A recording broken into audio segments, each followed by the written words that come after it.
The wind howled through the dense forest, rustling the leaves as a lone figure moved through the undergrowth. She was swift, her steps careful, yet firm. The weight of her presence demanded attention, though she remained unseen. Clad in hardened leather, her dark braids tied back in a warrior's knot, her body bore the marks of a survivor, one who had fought against death and won. Nwodiogo. A name once whispered through the halls of the Umuadu Palace, now lost in time. A name that should have been adorned with honor, yet had been swallowed by betrayal. The flickering flames of a distant torch brought her steps to a halt. Through the parting trees, she saw the towering walls of the palace, her birthright. She had once lived within those walls, a child of royal blood, cradled in luxury. But that life had been stolen from her the night the gates had closed behind her, exiled under the cover of darkness. She clenched her fist, her nails digging into her palms as she remembered the whispers of treachery. The queen, her stepmother, had feared her existence. The council had turned a blind eye. And her father, King Obis, the mighty ruler of Umuadu, had let her go. The sting of abandonment had long since hardened into something unbreakable. Yet, as she stood staring at the palace, her heart twisted. She had returned, not as the helpless child they had cast away, but as a warrior. A force they could no longer ignore. Her mission was clear, to reclaim what was hers, to expose the lies that had poisoned her family, and to make those responsible pay. But vengeance was a fickle thing. It consumed, it destroyed, and she had promised herself that she would not be ruled by it. Still, the weight of justice pressed heavily on her shoulders. A movement near the gate caught her attention. A warrior stood there, tall and formidable, his gaze scanning the darkened trees. She knew him instantly, Ikemba, the king's most trusted warrior. The man who had defended the kingdom with unwavering loyalty. The man whose name had been spoken in countless war songs. Her breath hitched, but she quickly steadied herself. He was not her enemy. Not yet. For now, she would watch, she would listen, and when the moment was right, she would step into the light. And when she did, the kingdom of Umuadu would tremble. Nwodiogo remained hidden in the shadows, her gaze fixed on Ikemba. He stood at the palace gates like an unshakable pillar, his broad shoulders squared, his hand resting lightly on the hilt of his sword. The torchlight flickered against his dark skin, casting sharp angles on his face, highlighting the strength that had made him the king's most trusted warrior. She had heard tales of him even in exile. His victories in battle, his unwavering loyalty, his unmatched skill with the blade. But what the stories had failed to capture was the quiet intensity in his eyes, the kind that made men think twice before crossing him. Nwodiogo had no reason to trust him. He was still her father's man. But something deep inside her whispered that he was different from the others who had stood by and watched her be cast away. For a moment, she allowed herself to wonder, had he known? Had he been there the night she was taken from the palace? Had he fought for her, or had he, too, been blind to the treachery that had nearly ended her life? A sudden gust of wind carried a distant sound, hoofs pounding against the earth. Riders approached. She stiffened, pressing herself deeper into the shadows as Ikemba turned toward the sound. Moments later, 3 men on horseback rode through the gates, their faces tense with urgency. One of them, a palace guard, dismounted quickly and bowed before Ikemba. "The queen requests your presence immediately," he said, his voice tight. The queen. Nwodiogo's jaw clenched at the mention of the woman who had stolen everything from her. The woman who had convinced the king that his own daughter was a threat. Ikemba didn't speak at first. He simply studied the messenger, his expression unreadable. Then, with a slow nod, he turned and stepped through the palace gates, disappearing into the golden glow of the courtyard torches. Nwodiogo exhaled, her breath steady but her mind racing. The queen was moving. That meant she had to move faster. Tonight was not the night for revenge. Not yet. But it was the night she would enter the palace again. The palace had not changed. Its towering walls still stood as a silent fortress, its golden torches flickering like restless spirits in the night. The scent of burning wood and distant jasmine filled the air, just as it had when she was a child. But now, instead of wonder, Nwadiogor felt only the weight of memories pressing against her chest. She moved swiftly along the outer wall, her steps soundless on the packed earth. The guards patrolled in predictable patterns, one of the many things she had studied before her return. Getting in would not be difficult. Getting out, however, was another matter. Nwadiogor paused at a familiar spot near the servants' entrance. She had used this passage many times as a child, sneaking out to explore the gardens under the moonlight. Back then, it had been an innocent game. Tonight, it was a battle for truth. She pressed her back against the cool stone, waiting. Then, as a guard turned the corner, she slipped inside. The corridor was dimly lit, the air thick with the scent of roasted meat and palm oil. Servants bustled about, too busy with their duties to notice the lone figure gliding through the halls like a ghost. She made her way deeper into the palace, past the grand dining hall, past the chambers that once belonged to her. Each step brought her closer to the truth, closer to the confrontation she had been waiting for. Then, voices. She flattened herself against the wall as two figures turned the corner, Ikemba and another guard.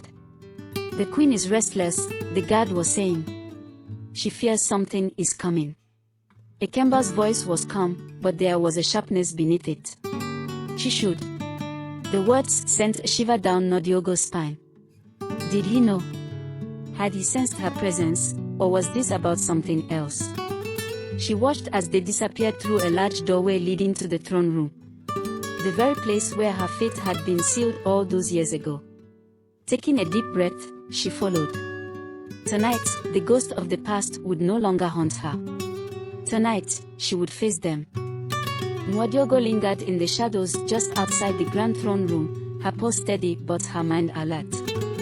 The heavy wooden doors stood slightly ajar, allowing her a glimpse inside. The chamber was just as she remembered, vast, adorned with intricate carvings of Umuadu's history, with twin braziers casting an orange glow upon the marble floor. At the far end, seated on her golden throne, was the woman who had stolen everything from her.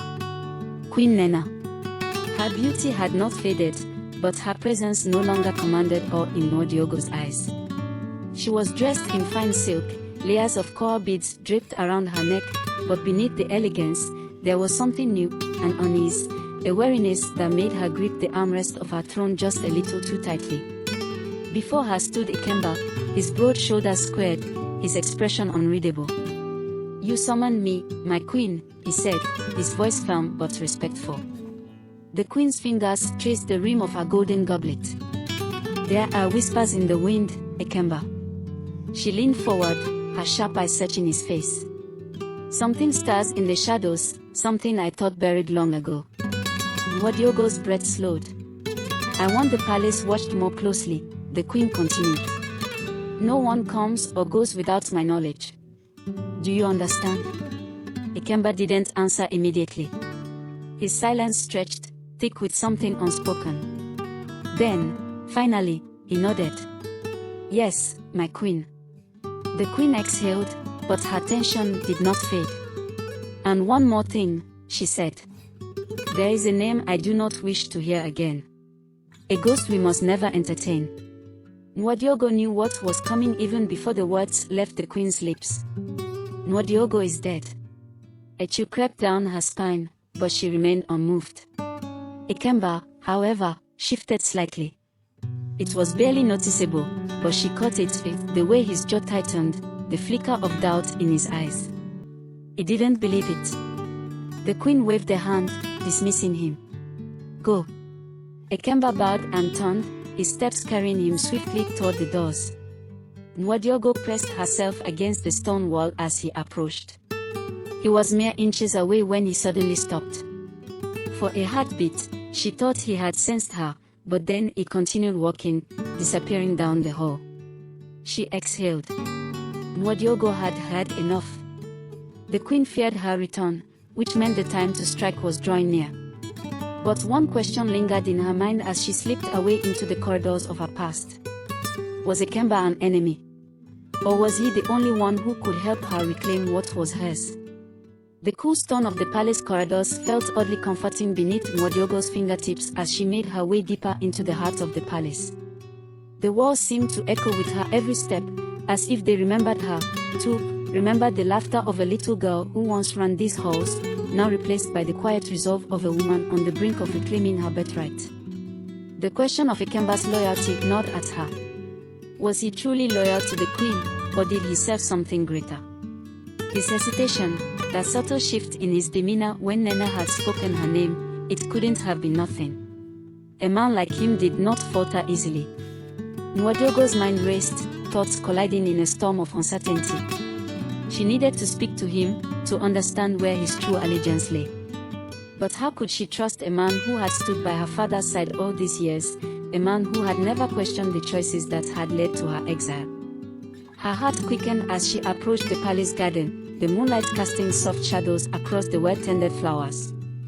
She could almost see herself as she had been, a young princess running barefoot through these gardens, the scent of jasmine in the air, the promise of a future she had once believed in. But that future had been stolen. And now, in the very place where it had all unraveled, she would have to forge a new path. Her thoughts were interrupted by a soft sound, a footstep, then another. Someone was approaching. She froze, her senses sharpening. The figure that emerged from the shadows was none other than Ikemba. He had followed her. Nwodiogo's breath caught in her throat, but she didn't flinch.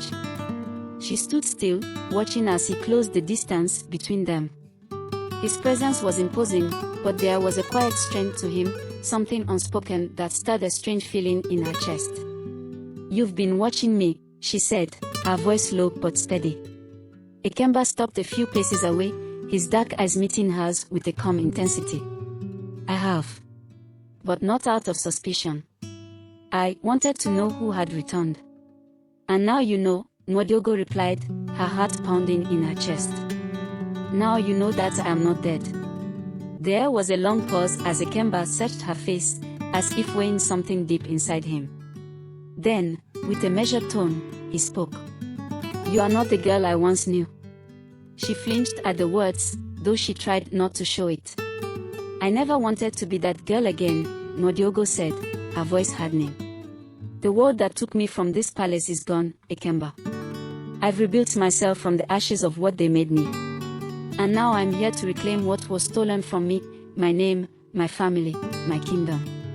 Ikemba's gaze softened, just slightly. "And what of your father?" The question struck her like a slap. Her father. King Obis, the man who had abandoned her, who had turned his back on his own blood. The anger that surged inside her was raw, uncontrollable. "I will have my vengeance," she said through clenched teeth. "But not on him alone." Ikemba stepped closer, his presence looming but not threatening. "There is more at stake than vengeance, Nwodiogo. This kingdom, your family, they are still alive, still waiting for you." Her heart skipped at his words. The weight of them pressed down on her like a heavy stone. She had thought only of the past, of the betrayal, of the years spent in exile. But now, with his words, she realized that her return wasn't just about vengeance. It was about rebuilding. Reclaiming what had been lost, not just for herself, but for the kingdom she had once been destined to rule. "You have your choices to make," Ikemba continued, his voice quieter now. "But know this, you cannot walk this path alone. Not if you wish to rebuild what's broken." She searched his face, trying to decipher the meaning behind his words. Was this a plea for her to trust him? Or a warning that the path ahead would not be one she could walk with only a sword in hand? Nwodiogo met his gaze, her eyes hard but searching. "Then help me, Ikemba. Help me bring this kingdom back to life." Ikemba's expression softened further, and for the first time, Nwodiogo saw something in his eyes, something that told her she was not alone in this fight. "I will help you," he said. "But remember, there is more than one way to heal the wounds of the past. And some things are better rebuilt than destroyed." Her heart clenched at his words. This wasn't just about vengeance. It was about rebuilding. And as much as that terrified her, she knew in that moment that the man before her, her father's most trusted warrior, might be the key to both her past and her future. But could she trust him? The answer, she knew, would come in time. For now, there was only the moonlit garden, the weight of her decisions pressing on her, and the uneasy but undeniable pull between them. The night stretched out before them, silent and heavy with unspoken words. Nwadiogbo stood in the garden, her hands clenched into fists at her sides as the breeze whispered through the trees. The weight of Ikemba's words still lingered, settling like dust in the corners of her mind. You don't have to do this alone. The words echoed in her ears, but for a brief moment, they felt like a trap. Trust. It had been so long since she had trusted anyone, since she had believed that anyone could offer her the support she needed. Her mind flashed to the betrayal, the memory of her father's cold eyes as he let her go. The queen smirked as she had sent her into the wilderness, alone. Even the court that had stood by, silent and complicit. But Ikemba, his words were different. He had not come to her with empty promises. He had seen the pain in her eyes, had witnessed the weight of her resolve, and still, he had offered his help. Why? She turned toward him, her gaze hard but searching. Why would you help me, Ikemba? What's in this for you? He didn't flinch at her bluntness. Instead, he stepped closer, his posture unchanging. Because I believe in the kingdom, Nwadiogbo. I believe in the family that still remains. And because I believe in you. The words stung, soft yet powerful, like a blade cutting through years of hardened resentment. She had not expected that answer, not from him. And what about the queen? Nwadiogbo asked, her voice steady but the question urgent. What will she do when she finds out I'm back? Ikemba's eyes flickered, his jaw tightening. The queen will do what she must. But there are others in this palace who are loyal to you, Nwadiogbo. There are those who remember the child you were, the princess who brought light to these halls. And they will help. Her heart raced at the thought. The palace, her birthright, was not as forsaken as she had believed. It still held those who would rally to her cause. But how many were willing to risk everything to defy the queen? She glanced up at Ikemba, feeling the weight of his gaze on her. His loyalty to the kingdom was unquestionable, but the loyalty to her cause, was still a fragile thread. I want to believe you, she whispered, her voice softer than she intended. But trust isn't given lightly. Not when it's been shattered so many times. Ikemba's gaze softened, though his stance remained firm. I don't ask you to trust me fully, not yet. But I will prove myself to you, in ways that words can't. The sincerity in his voice struck her. It was not the tone of a man seeking to manipulate or control, but one of someone who, despite all odds, wanted to help her rebuild what had been lost. Nwadiogbo's mind whirled.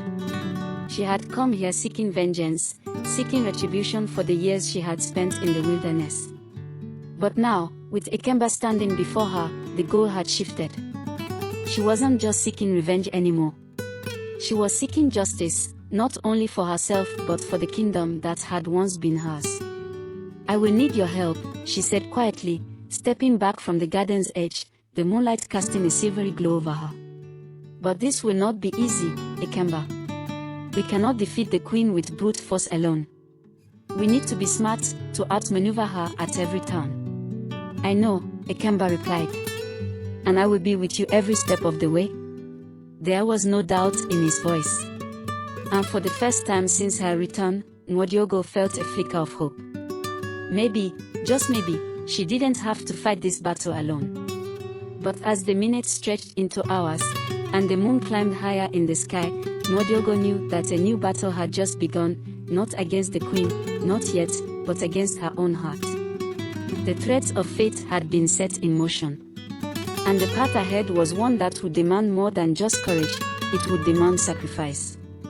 But as long as Ikemba stood by her side, she would face it all, no matter the cost. The first step had been taken. The first crack in the walls had been made. And though the journey ahead would be long and fraught with peril, Nwodiogo knew that it was a journey worth taking. For her family, for her kingdom, and for the chance to reclaim a future she had once believed was lost forever. Dawn arrived in slow whispers, casting long shadows across the palace gardens. The first light of morning seemed hesitant, as if unsure whether to embrace the day or retreat into the comfort of the night. But for Nwodiogo, the day had already begun. The night's decision had been made, and with it came the weight of responsibility she had so long avoided.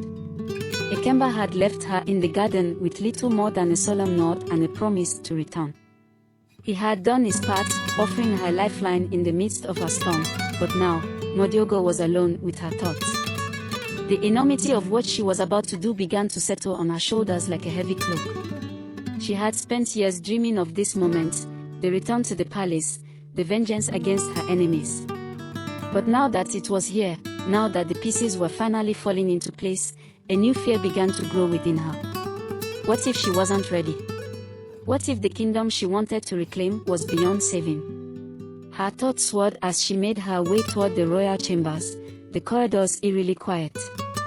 There were no servants bustling about, no sounds of laughter or gossip that once filled the halls. The palace was still, like a great beast waiting to awaken. She paused before the doors of the throne room, her hand resting on the polished wood. She could hear the murmurs of the guards within, but they were not speaking of her. She had not yet made her move, not yet revealed herself to the queen. The element of surprise was her greatest weapon, she couldn't afford to waste it. As she pushed the doors open just slightly, she caught sight of a figure in the distance, a man moving with purpose down the hall. The weight of his presence was unmistakable. It was her father, King Obis. The man who had abandoned her. The man who had sealed her fate the moment he turned his back on her. Nwodiogo's breath caught in her throat as she watched him pass by, unaware of her presence. His regal figure was still commanding, his hair streaked with silver, his steps purposeful as he moved toward the throne room. For a moment, the anger inside her fled, a fire she had kept dormant for so long. But as quickly as it came, it subsided. She had come for justice, not to be consumed by rage. And yet, seeing him again, the man who had once held her future in his hands, shook something deep within her. She closed her eyes, steadying her breath.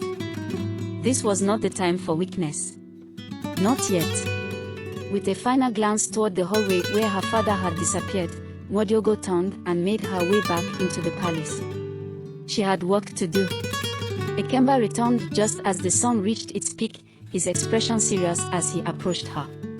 He had gathered a small group of allies within the palace, loyal men and women who still remembered the princess they had once served. "We have a plan," Ikemba said, his voice low. "We move tonight. We cannot wait any longer. The queen's paranoia is growing. She knows something is coming, and if we don't act soon, she will strike first." Nwodiogo nodded, her mind sharp and focused. "What of my father?" Ikemba's expression darkened, but he remained composed. "He has already been informed of your return. He will play his part when the time is right. But his role is delicate, he still commands respect in the palace. If he makes a wrong move, we risk losing the support we've gathered." Nwodiogo swallowed hard. Her father's betrayal still stung, but she understood the reality of the situation. He was a king first, her father second. The line between them had been drawn, and nothing would erase the distance between them. But it didn't matter. Not now. She was no longer the abandoned child she had been. She was a warrior, a woman ready to take back what was hers. "What's our next move?" she asked, her voice steady. Ikemba's eyes glinted with determination. "Tonight, we will disrupt the queen's council. We will expose her weaknesses. We have the support of the court, and it is time to make our stand." Nwodiogo's heart beat faster. It was time to make her presence known. Time to send a message. The moon rose high that evening, casting a ghostly light over the palace as the plan was set into motion. Nwodiogo, cloaked in darkness, moved through the halls with the precision of a predator. The guards were distracted, the halls empty, her moment had come.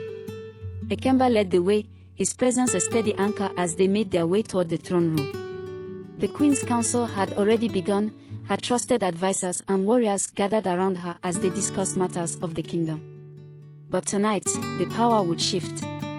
As they neared the throne room, Ekemba paused and turned to Nwadiogor. "When you step inside, there will be no turning back. You will have to face her, your mother, the woman who betrayed you. Do you understand?" Nwadiogor's heart thundered in her chest, but her resolve remained unshaken.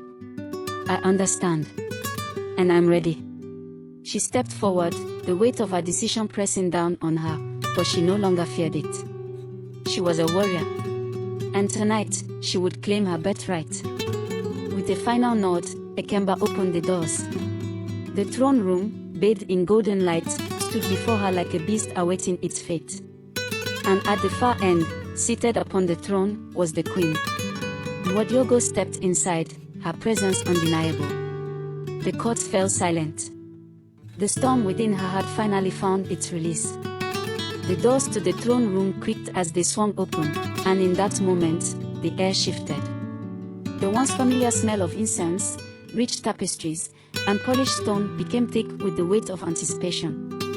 Nwadiogor could feel the eyes of the court upon her, but it was the queen's gaze that pierced through her with the intensity of a blade. There she sat, the woman who had once been her mother, the woman who had turned her away in favor of power.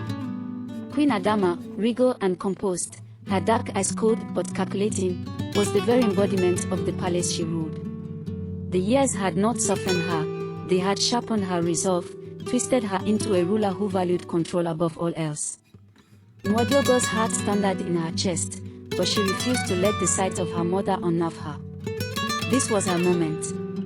The years of exile, the years of pain, had led to this very moment. The throne room felt small beneath her feet, as if the walls themselves were trembling in recognition of her return. The queen's lips curled into a slight, knowing smile as she observed Nwadiogor's entrance. "So, the rumors are true," she said, her voice smooth and unbothered, as though she were speaking to a stranger. "The child I abandoned has returned. But tell me, my dear, what is it that you seek? Vengeance? Redemption? Or perhaps, a throne that was never meant to be yours?"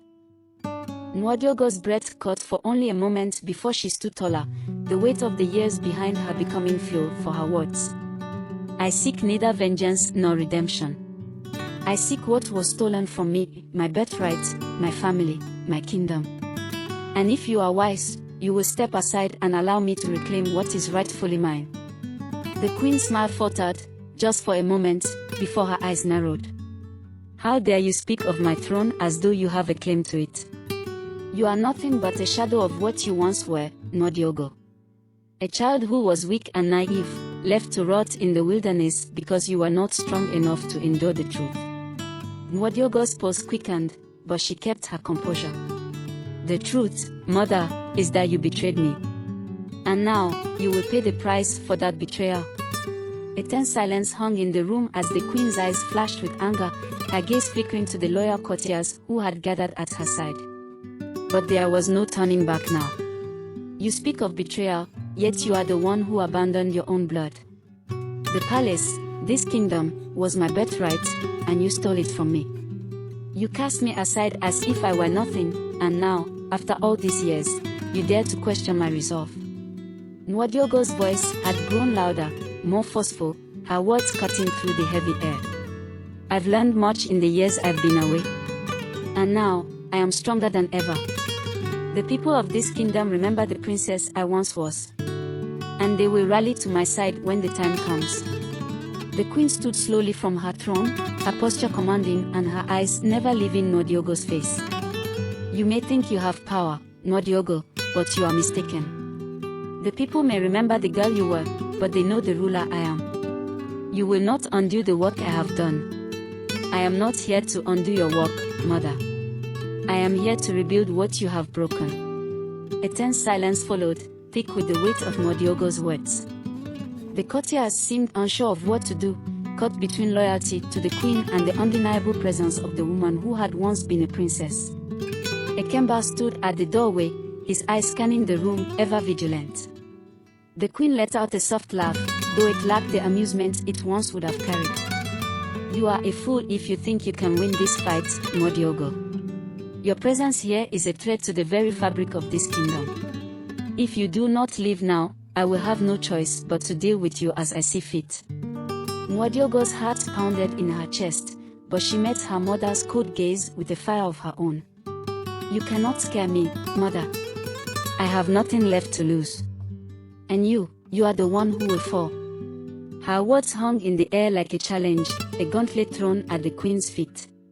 For a brief moment, the queen seemed to hesitate, as though considering the cost of what was being asked of her. But then, with a final, withering look, she turned to her courtiers. Seize her, the queen commanded. This treason will not go unpunished. The guards, trained in years of loyalty to the queen, moved swiftly toward Nwodiogo. But she was ready. She had prepared for this moment, the culmination of all the years of pain, all the betrayal. With one swift motion, Nwodiogo drew the dagger hidden beneath her cloak, the gleam of it still reflecting the dim light of the room. The guards faltered, hesitation in their movements as they saw the determination in her eyes. I will not fight you, Nwodiogo, one of the guards said, his voice wavering. This is madness. But Nwodiogo did not flinch. It is not madness. It is justice. The queen's face twisted with fury as she shouted, cowards! Do your duty. But as the guards approached again, it was Ikemba who moved, stepping forward with a forceful voice that commanded the room's attention. This is not your fight alone, Nwodiogo. You are not without allies. From the shadows, several loyal courtiers stepped forward, ones who had silently stood by Nwodiogo's side in her absence, waiting for the moment when she would return to claim what was hers. The room erupted into chaos, the queen's command unraveling as those who still remembered the true ruler of the kingdom took a stand. And in that moment, Nwodiogo realized something she had not fully understood until now: the power to reclaim her kingdom did not lie solely in her hands. It lay in the hearts of the people, those who had not forgotten, who had not given up on her. With Ikemba by her side and the support of the palace's forgotten loyalists, the tide was turning. The fight had just begun, but the first battle was hers. And the queen, for all her power, would soon realize that the empire she had built was built on shaky ground. Nwodiogo stood tall, unwavering. This was no longer just about vengeance. This was about rebuilding a legacy. And she would stop at nothing to restore her birthright. The chaos in the throne room was a blur of shouts and movements. Nwodiogo stood firm, her heart racing, but her expression resolute. The courtiers who had once been too fearful to act were now stepping forward, siding with her. A quiet revolution had ignited within the walls of the palace, and the once immovable throne was beginning to feel less like a symbol of power and more like a relic of the past. Ikemba stood at her side, his sword drawn, watching the courtiers as they aligned themselves with Nwodiogo. The queen's guards hesitated, caught between their duty and the growing realization that their loyalty might no longer be to the woman who sat upon the throne. Do not make me repeat myself, Queen Adamo's voice rang out, cold and commanding. Seize her. I will not allow a traitor to bring this kingdom to ruin. But her words lacked the same force they once had. The courtiers, once loyal to the queen, exchanged uneasy glances. A few of them, those with the courage to see the truth, began to move toward Nwodiogo. It is you who has brought ruin to this kingdom, one of the older counselors, Lord Olimide, spoke up, his voice steady. You who has corrupted its soul with ambition and deceit. It is time for a new ruler. The queen's eyes flashed with rage, her hands clenched into fists. You dare betray me, Olimide. But the truth was already out in the open. The web of lies and power struggles that had kept the queen in control was unraveling, thread by thread. And Nwodiogo, the abandoned child, the warrior who had returned, was the one who held the scissors to cut them loose. Ikemba stepped forward, his presence commanding. This ends now, Queen Adama. Your reign is over. The people have spoken. The queen's face twisted with disbelief. You would side with her. With a girl who has been nothing but a shadow for years. She is nothing but a warrior, a child with no knowledge of what it takes to rule. But Nwodiogo's voice, calm and unwavering, cut through the queen's accusations. I may have been a child once, but I am no longer. I've learned what it takes to survive. I've learned what it takes to lead. She paused, her gaze sweeping over the room. The loyalists, her allies in waiting, stood at attention. It was now clear, the queen's influence had been eroded. The power had shifted. It is not power that makes a ruler, Nwodiogo continued. It is the strength of character, the ability to stand for justice, for the people, and not just for personal gain. You abandoned your duty, mother. You abandoned your own flesh and blood for the sake of your ambitions. Now, the people have called for change. There was a long silence in the room, broken only by the distant sounds of the palace guards outside, uncertain of what to do. But within the throne room, a sense of finality began to settle in. The queen's reign was over. Queen Adama's eyes, once sharp with authority, now flickered with the realization of her defeat. You think they will follow you, she spat, venom in her voice. You think they will rally behind the child who was cast out and abandoned. Nwodiogo stood tall, her posture unwavering. I am no longer that child, mother. I am the woman who has returned to take what is rightfully hers. The people will follow the truth. And the truth is that I am the true heir to this throne. With a swift motion, Nwodiogo turned to Ekemba. It's done. Gather the council and the people. It's time for them to witness the fall of a tyrant. Ekemba nodded, his face stern. He turned toward the courtiers who had aligned with Nwodiogo, signaling them to take action. One by one, they left the throne room, heading out to rally the support of the people. Nwodiogo turned back to face her mother, who now stood at the foot of the throne, her eyes filled with a mix of fury and fear.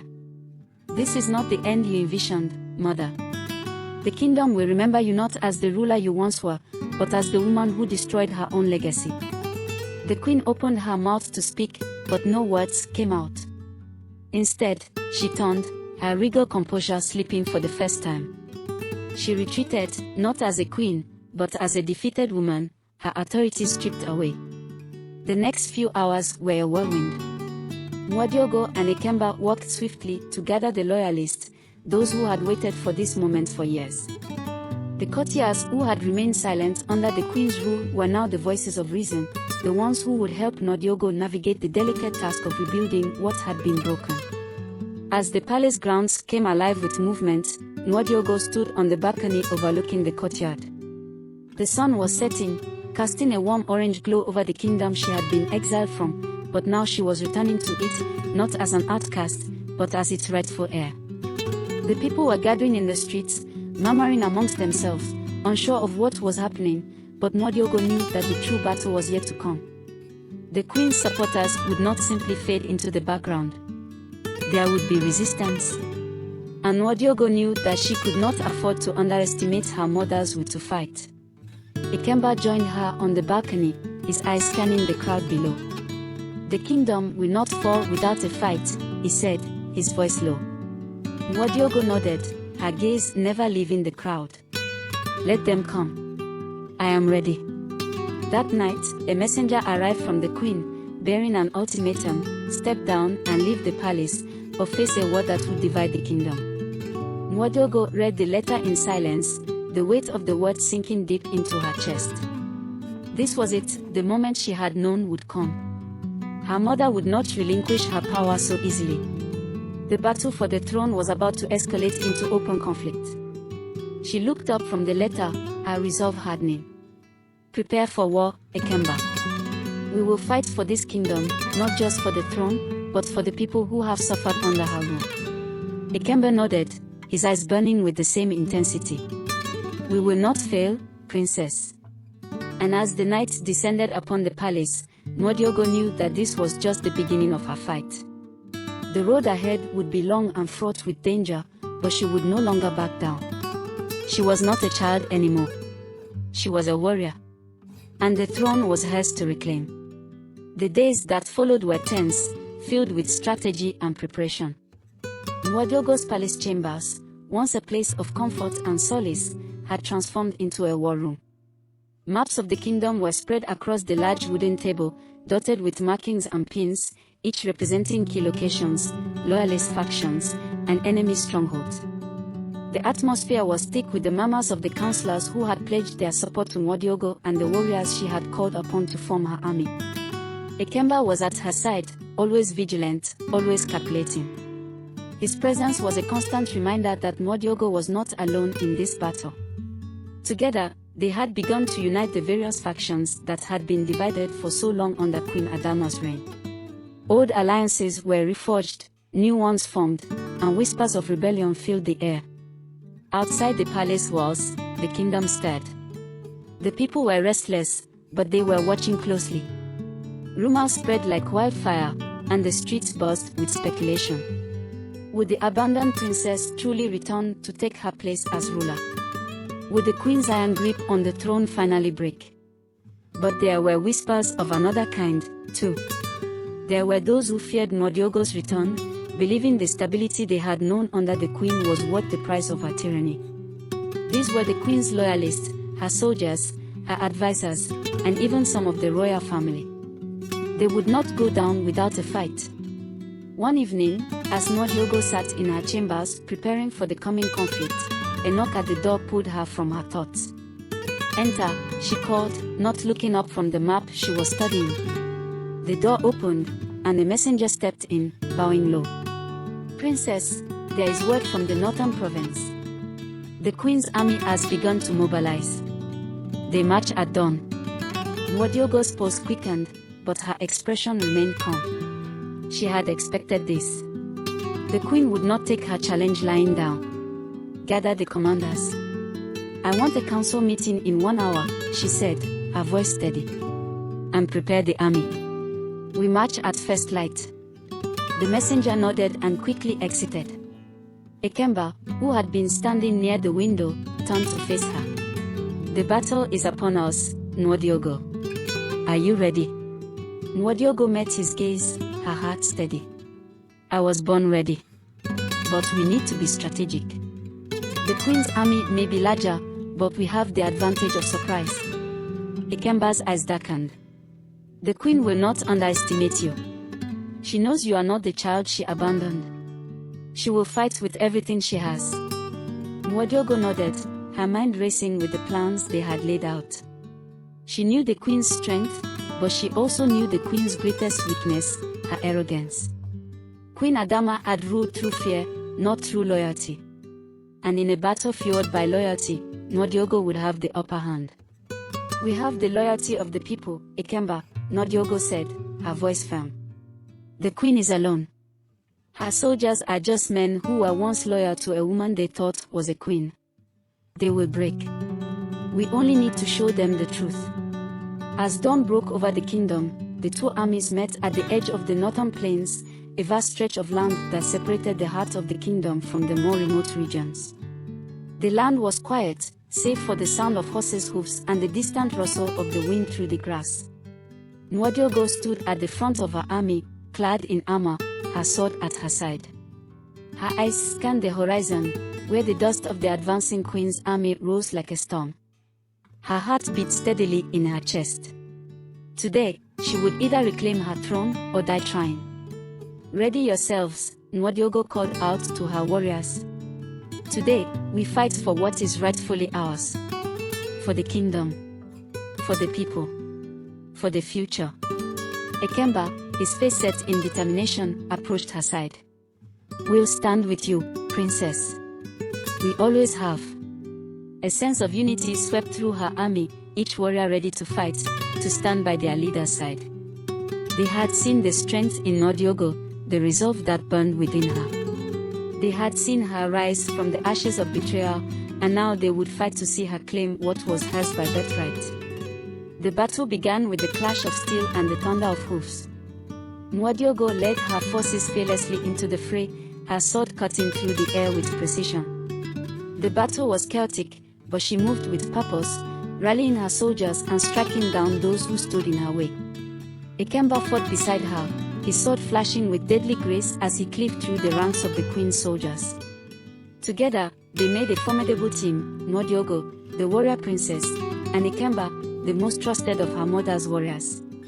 But this time, they were not enemies. This time, they fought for the same cause. As the battle raged on, the tide began to turn in Nwodiogo's favor. Her soldiers were fierce, driven by the knowledge that they fought not for glory, but for justice. The queen's army, though numerous, faltered under the weight of their fear and doubt. The loyalty that had once bound them to Queen Adama began to unravel, and with each blow struck by Nwodiogo's warriors, that loyalty diminished. In the midst of the chaos, Nwodiogo spotted her mother's banner fluttering in the distance, an unmistakable symbol of the queen's personal guard. She knew that the queen was somewhere among them, watching, waiting. With a final rallying cry, Nwodiogo surged forward, cutting through the ranks of the queen's guard. She had to face her mother. The battle for the throne was not just about victory on the battlefield, it was about confronting the woman who had betrayed her and taking back what was stolen. As she neared the heart of the queen's forces, Nwodiogo caught sight of her mother at the edge of the battlefield, flanked by her most loyal warriors. Queen Adama, regal as ever, stood with her chin raised high, watching the battle unfold with cold detachment. Her eyes locked with Nwodiogo's, a spark of recognition flashing in them. It was time. With a final, determined breath, Nwodiogo raised her sword, her body charged with the power of vengeance and justice. She would not be denied. This was the moment she had been waiting for. The queen's reign would end today, and Nwodiogo would be the one to bring it to an end. The battlefield was littered with the fallen men and women who had fought for loyalty, for duty, or for fear. The once grand expanse of open plains now felt suffocating, heavy with the weight of blood spilled for a cause that, to many, had long since lost its meaning. Yet, amidst the chaos, Nwodiogo's resolve was as strong as steel. She fought through the ranks with a singular purpose: her mother. She could see her, now. Queen Adama stood at the heart of the battlefield, surrounded by her fiercest warriors. Her eyes met Nwodiogo's across the bloodied field. There was no need for words, the challenge had already been made. It was a battle for more than just the throne now, it was a fight for the soul of the kingdom. Nwodiogo's heart beat loudly in her chest as she pushed forward, her warriors parting to make way for their princess. The weight of her sword seemed lighter than it had ever been before. Every step she took toward her mother was a step closer to reclaiming her destiny, to rewriting the history that had been twisted by betrayal. Ikemba followed closely behind her, his sword still dripping with the blood of fallen soldiers. "Be careful, princess," he warned, his voice low but steady. "She is your mother, but she is also a queen. Do not underestimate her." Nwodiogo's lips curved into a determined smile, her voice firm. "I am not underestimating her, Ikemba. But this time, she will be the one who falls." The moment Nwodiogo reached her mother, the world around them seemed to fall silent. The distant sounds of the battle faded as the two stood face to face, two women bound by blood but separated by a chasm of betrayal and ambition. Queen Adama's face was still as regal as ever, but her eyes betrayed the bitterness that had been building inside her for years. "You've come back to destroy me, haven't you?" Queen Adama's voice was cold, her tone sharp with the sting of disbelief. "You, who were abandoned and forgotten. You think you can take my throne with your sword and your dreams?" Nwodiogo stood tall, the weight of the past and future pressing down on her shoulders. "I've come back to claim what's mine, mother. The throne is mine by birthright, and you've stolen it from me. No longer." Queen Adama laughed bitterly, the sound carrying across the battlefield. "You've always been so naive, Nwodiogo. You think the throne is a prize to be claimed, that it will solve all your pain. You are nothing but a warrior, a weapon. And you will never rule." The words struck deep, but Nwodiogo's resolve didn't waver. She knew what her mother was trying to do: instill doubt, weaken her spirit. But Nwodiogo had faced far worse than words. She had faced the abandonment of her childhood, the pain of loss, the betrayal of her family. She had endured it all and emerged stronger. "I am more than just a warrior, mother," Nwodiogo said, her voice steady but laced with the fire of 1,000 battles. I am the future of this kingdom, and I will not let you destroy it any longer. With that, she raised her sword and charged forward. Queen Adama met her attack with a swift movement of her own sword. The clash of steel echoed across the battlefield as mother and daughter collided in a frenzy of strikes and parries. The sound of battle raged on around them, but in that moment, there was nothing but the two of them, their swords, their fury, and their history. You were weak when you were a child, the queen spat between strikes, her eyes gleaming with venom. You could never understand the burden of the crown. You're not fit to rule. Nwodiogo blocked the strike and countered with one of her own. You're right. I wasn't fit when I was a child. But I am now.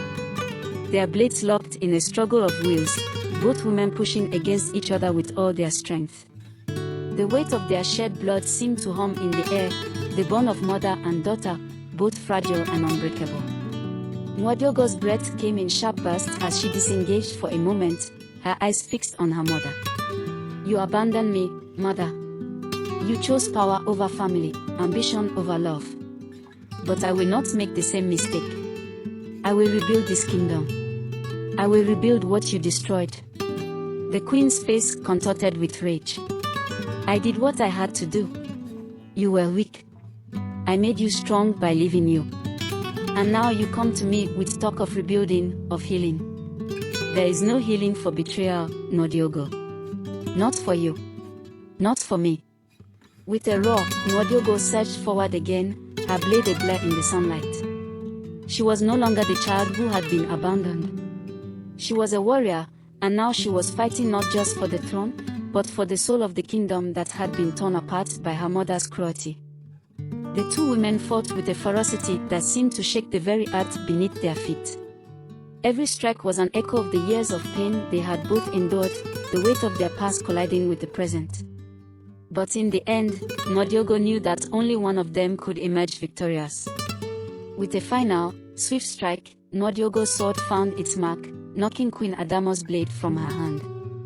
The queen stumbled back, her eyes wide with disbelief. For a moment, there was silence. Nwodiogo stood over her mother, her sword raised. She could feel the pulse of the battle around her, the tension thick in the air. But this was it, the moment of reckoning. The queen, her face pale and trembling, looked up at Nwodiogo. You think you've won? She gasped, her voice raw with defeat. You think you can take everything from me?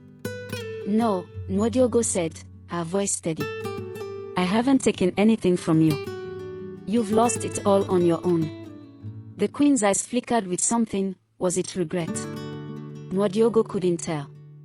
But in that moment, she knew that she had finally done it. She had reclaimed the throne. Not just for herself, but for the kingdom that had suffered so long under her mother's reign. The battlefield was still, save for the distant cries of victory from Nwodiogo's forces. The queen's army had been broken, the remnants retreating into the distance. Nwodiogo stood victorious, her sword at her side, her eyes fixed on her mother. The war was over.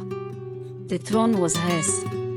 But as she looked at the defeated woman before her, Nwodiogo's heart softened. She had won, yes, but at what cost? The woman who had once given her life, the woman who had been both mother and tyrant, now lay broken at her feet. And in that silence, Nwodiogo realized that the true battle was not one of bloodshed, but of the heart. With a final glance at her mother, Nwodiogo turned away. It was time to rebuild, to heal, and to lead. The sun dipped below the horizon, casting a warm golden glow over the kingdom as Nwodiogo stood at the highest tower of the palace, her eyes scanning the land she had fought so hard to reclaim. The battle was over, and the people had begun to celebrate, but the weight of what she had accomplished still lingered in the air, heavy with both triumph and sorrow. Behind her, the palace was alive with movement.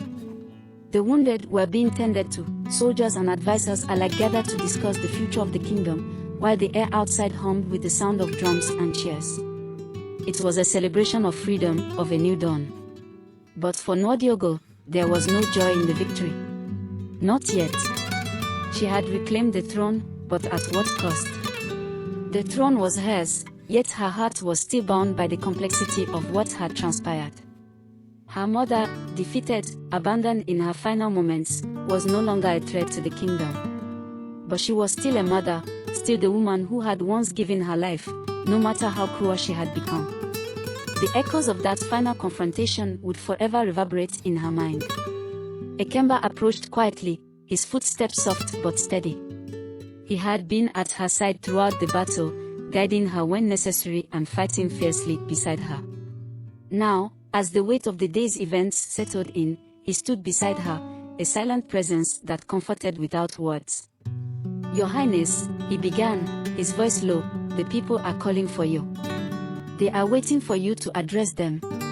Nwodiogo sighed, her shoulders slumping slightly. She had never wanted to be queen. She had only wanted to be a daughter, to know the love of a mother who had abandoned her. But now, that path was closed. She had to be the queen. For the kingdom, for the people, for those who had supported her, and even for the memory of those who had fought and died by her side. "I'm not sure I can do this, Ikemba," she admitted softly, her gaze lost in the distance. "I've never been prepared for this weight. It's too much." Ikemba's hand rested gently on her shoulder. "You are not alone, princess. You never have been. And you are ready for this. I have seen the strength in you. You have the heart of a warrior, but also the soul of a leader. This kingdom needs you, Nwodiogo. The people need you. And you, too, need to find peace with what has happened." She turned to face him, her eyes filled with a mixture of exhaustion and determination. "I know. I don't know if I'm ready to forgive myself for what I had to do. I didn't want to destroy my own mother." Ikemba's eyes softened, his gaze steady and unwavering. "Sometimes, Nwodiogo, the hardest decisions are the ones we must make to protect those we love. Your mother chose power over family, and you chose the kingdom. You chose the future. And that was the right decision." She took a deep breath, the air filling her lungs as she let it out slowly. She had to make peace with the fact that her mother's reign was over. It was a chapter closed, but the story of the kingdom, her story, was just beginning. Nwodiogo nodded slowly, finally meeting Ikemba's eyes. "You're right. It's time to rebuild. Time to heal the wounds of the past and move forward, for the sake of the people who believed in me, for the kingdom I now lead." Ikemba smiled, his pride evident in the way he looked at her. "The people already believe in you, Nwodiogo. They've been waiting for a leader like you for a long time." The grand hall was filled with the sounds of cheers and applause as Nwodiogo entered, her royal attire shimmering under the torchlight. She walked with purpose, her back straight, her heart steady. She could feel the eyes of the people on her, the weight of their hopes and dreams heavy in the air. It was both exhilarating and terrifying. As she stood before them, the crowd fell silent. They had all heard the rumors, the stories of the warrior princess who had returned to claim her throne. Now, she was standing before them, not as a stranger, but as the woman they had all been waiting for. The woman who would lead them into a new era. Nwodiogo raised her hand, signaling for the crowd to remain quiet. The sound of Mama slowly faded into silence as she spoke, her voice strong but filled with the emotion of the moment. "My people," she began, her voice carrying through the hall, "we stand at the crossroads of our kingdom's future. We have endured much, and we have lost much. But we are still here. And we will rebuild. We will heal the wounds of the past and forge a future where every man, woman, and child can live in peace and prosperity." She paused, looking out at the faces of the people who had once been divided but now looked to her for guidance. "I promise you this, I will not rule with fear, as my mother did. I will rule with justice. I will listen to your voices, for I am your queen, but more than that, I am your daughter, your sister, and your fellow citizen. Together, we will build a new kingdom." The crowd erupted into applause, their cheers filling the air. For the first time, Nwodiogo felt the weight of the throne lift slightly from her shoulders. She wasn't alone. She was among her people, and they had chosen her. As the celebrations continued into the night, Nwodiogo stood beside Ikemba, watching the kingdom she had fought for come alive with hope. The fires of the battle had burned away the past, and from the ashes, a new kingdom would rise. And in the quiet moments, when the revelry died down and the stars shone brightly above, Nwodiogo allowed herself a rare moment of peace. She had reclaimed her birthright, but more importantly, she had reclaimed her future. Her heart still bore the scars of the past, but those scars would no longer define her. She was not just the abandoned daughter of a queen. She was a queen in her own right, a leader, a warrior, and a woman who had found her way through the darkness. The kingdom was hers. And it was just the beginning. The end.